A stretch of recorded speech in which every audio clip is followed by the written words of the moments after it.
Hello दोस्तों, स्वागत है आप सभी का हमारे इस नए वीडियो में। तो कैसे हैं आप सब? उम्मीद है बहुत अच्छे होंगे। तो आज हम लोग इस वीडियो में करेंगे आवर्त सारणी यानी कि पीरियोडिक टेबल। जो भी प्रश्न आपके लिए गए हैं सारे एनसीईआरटी से लिए गए हैं और किसी न किसी एग्जाम में आए हुए प्रीवियस ईयर प्रश्न हैं। तो उम्मीद है आपको इस वीडियो से आने वाले एग्जाम में बहुत ज़्यादा हेल्प मिलने वाली है। तो इस पार्ट में आपका रहेगा पीरियोडिक टेबल का पार्ट 1।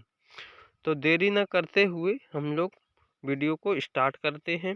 तो पहला क्वेश्चन है आपका, आवर्त सारणी में अब तक कुल ज्ञात तत्वों की संख्या कितनी है?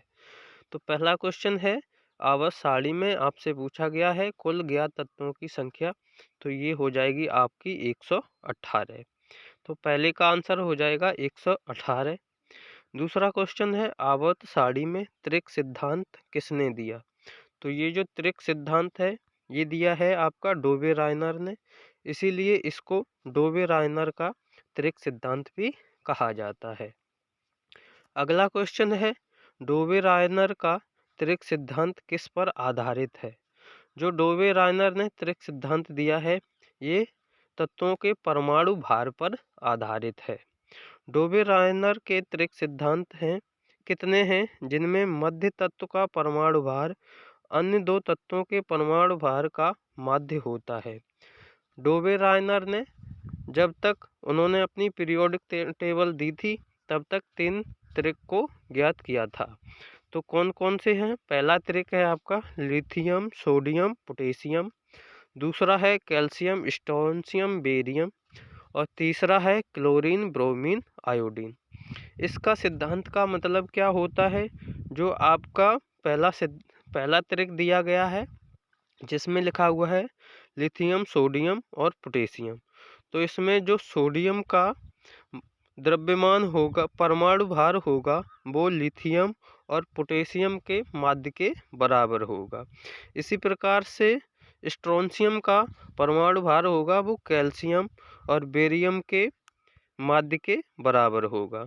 तो डोबे रायनर ने अब तक कुल 3 त्रिक दिए हैं जिसमें बीच वाले तत्व का परमाणु भार अन्य दो तत्वों के परमाणु भार के माध्य के बराबर होता है। तो उम्मीद है आपको ये वाला क्वेश्चन समझ में आया होगा। अगला क्वेश्चन है आपका, आवर्त सारणी का अष्टक सिद्धांत किसने दिया? आवर्त सारणी का अष्टक सिद्धांत न्यूलैंड ने दिया है। क्वेश्चन नंबर 6 है, न्यूलैंड का अष्टक सिद्धांत किस पर आधारित है? तो जो न्यूलैंड का अष्टक सिद्धांत है ये परमाणु भार पर आधारित है।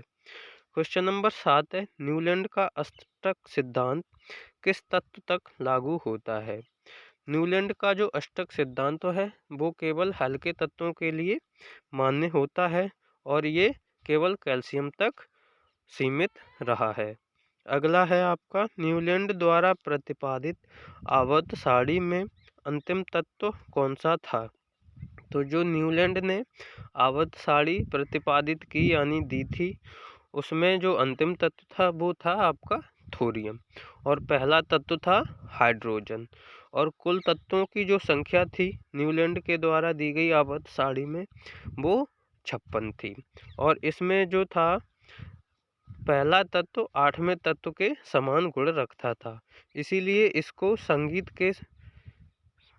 के स्वर के साथ कोड किया गया था जो था आपका सारे गामा पादानी सा। उसके बाद नमा क्वेश्चन है, मेंडलीफ ने आवर्त सारणी को किस आधार पर प्रतिपादित किया? तो जब मेंडलीफ ने अपनी आवर्त सारणी दी तो उन्होंने परमाणु द्रव्यमान के आधार पर आवर्त सारणी को दिया। क्वेश्चन नंबर 10 है, मेंडलीफ ने आवर्त सारणी में रासायनिक गुणों की समानता के लिए किन तत्वों का अध्ययन किया? मेंडलीफ ने अपनी आवर्त सारणी में रासायनिक गुणों की समानता के लिए तत्वों का किन किन तत्वों का अध्ययन किया? तो ये हो जाएगा आपका ऑक्सीजन और हाइड्रोजन। क्वेश्चन नंबर 11 है, मेंडलीफ की आवर्त सारणी में कितने ऊर्ध्वाधर स्तंभ जिन्हें समूह तथा कितनी क्षैतिज पंक्तियां हैं जिन्हें आवर्त कहते हैं? मेंडलीफ ने जो आवर्त सारणी दी थी उनमें 8 जो थे ऊर्ध्वाधर स्तंभ यानी कि स्तंभ पोल को बोलते हैं, तो पोल आप लोग समझते ही हैं, पोल होता है खड़ा हुआ, तो उन्हें बोलते हैं समूह। तो उनकी संख्या थी 8 और जो पंक्तियां थीं यानी कि रो वो थी 7, जिन्हें बोलते थे आवर्त। तो मेंडलीफ ने अपनी आवर्त सारणी में 8 स्तंभ और 7 आवर्त दिए थे। उम्मीद है आपको क्वेश्चन नंबर 11 समझ में आया होगा। अगला है क्वेश्चन नंबर 12। मेंडलीफ की आवर्त सारणी में छोड़े गए तत्व स्कैंडियम, गैलियम, जर्मेनियम को किस स्थान पर रखा गया? तो मेंडलीफ के द्वारा कुछ तत्व अज्ञात थे जब तक उन्होंने आवर्त सारणी दी थी। कौन से अज्ञात तत्व थे? स्कैंडियम, गैलियम और जर्मेनियम। तो इनके लिए कुछ जगह खाली छोड़ दी थी। वो जगह थी ईका बोरोन, ईका एल्यूमिनियम और ईका सिलिकॉन। तो जब ये स्कैंडियम, गैलियम और जर्मेनियम का पता लगा तो ईका बोरोन के स्थान पर रखा गया स्कैंडियम, ईका एल्यूमिनियम के नाम के स्थान पर रखा गया गैलियम और ईका सिलिकॉन के स्थान पर रखा गया जर्मेनियम। तो उम्मीद है आपको क्वेश्चन नंबर 12 भी समझ में आया होगा। और दोस्तों, अगर वीडियो आपको पसंद आ रही है तो वीडियो को आप लोग साथ साथ लाइक और शेयर भी करते चलें। अगला क्वेश्चन है 13। मेंडलीफ की आवर्त सारणी में कुल ज्ञात तत्वों की संख्या कितनी थी? तो मेंडलीफ ने जो अपनी आवर्त सारणी दी थी उसमें कुल तत्वों की संख्या 63 थी। क्वेश्चन नंबर 14 है हेनरी मोजले ने आधुनिक आवर्त सारणी को किस आधार पर दिया था?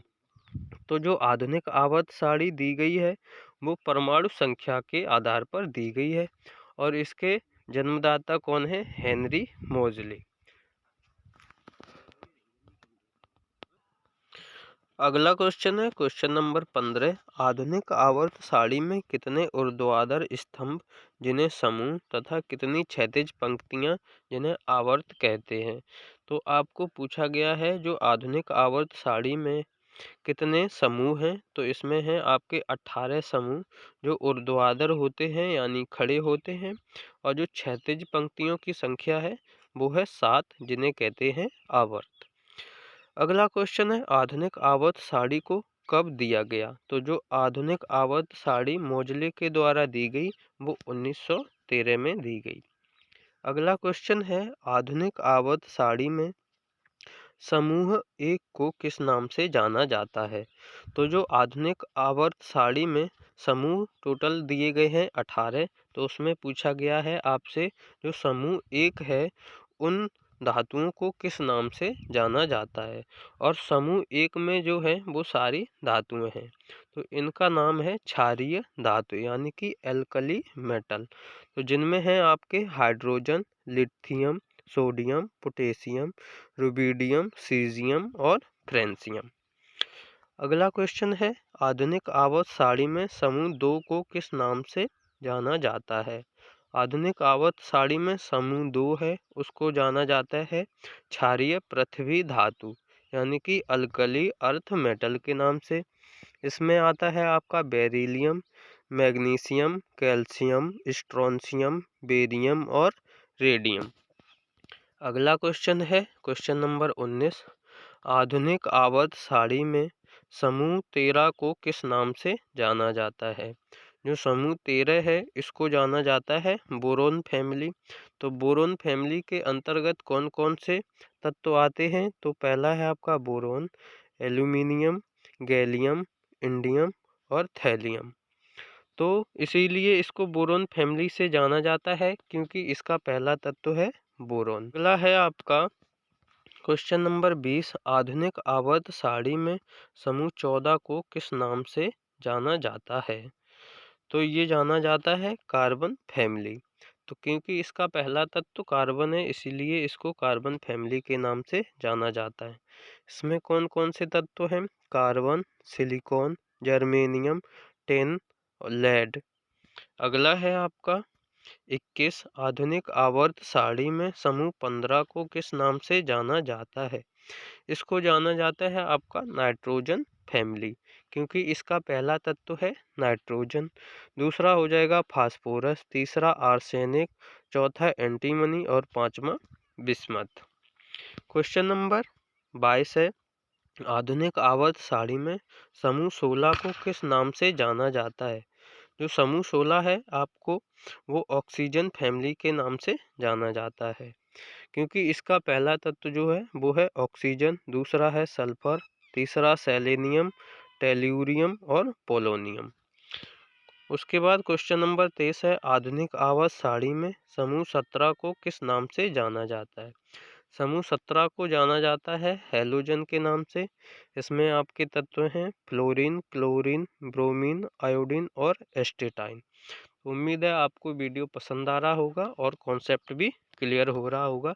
तो आप लोग वीडियो को साथ साथ लाइक और शेयर भी करते चलें। क्वेश्चन नंबर 24 है, आधुनिक आवर्त सारणी में समूह 18 को किस नाम से जाना जाता है? तो इसे जाना जाता है इनर्ट गैस या नोबल गैस के नाम से, क्योंकि इस समूह में सारी गैस को ही दिया गया है। तो पहला है आपका helium, neon, argon, krypton, xenon और रेडॉन। उसके बाद अगला है, आधुनिक आवर्त सारणी के एस ब्लॉक में तत्वों की संख्या कितनी है? तो आपके आवर्त सारणी में होते हैं 4 ब्लॉक। कौन कौन से? एस, पी, डी और एफ। तो जो पहला ब्लॉक होता है वो एस होता है। तो एस ब्लॉक में तत्वों की संख्या होती है आपकी 13। तो जैसा कि आप लोग इसमें देख सकते हैं। उसके बाद अगला है 26, आधुनिक आवर्त सारणी में पी ब्लॉक में तत्वों की संख्या कितनी है? तो पी ब्लॉक में तत्वों की जो संख्या है वो टोटल है 37, यानी कि पी ब्लॉक में 37 तत्व होते हैं आवर्त सारणी में। अगला है आपका 27, आधुनिक आवर्त सारणी के डी ब्लॉक में तत्वों की संख्या कितनी है? तो इसमें जो आपकी संख्या होती है वो 40 तत्व होते हैं। इन तत्वों को संक्रमण तत्व या ट्रांजिशन तत्व भी कहते हैं। तो इनकी कुल संख्या होती है 40। अगला है, आधुनिक आवर्त सारणी के एफ ब्लॉक में तत्वों की संख्या कितनी है? तो जो एफ ब्लॉक होता है इसमें होती है तत्वों की कुल संख्या 28, जिसमें आपके 14 तो होते हैं लेंथेनाइड सीरीज के और 14 होते हैं एक्टिनाइड सीरीज के।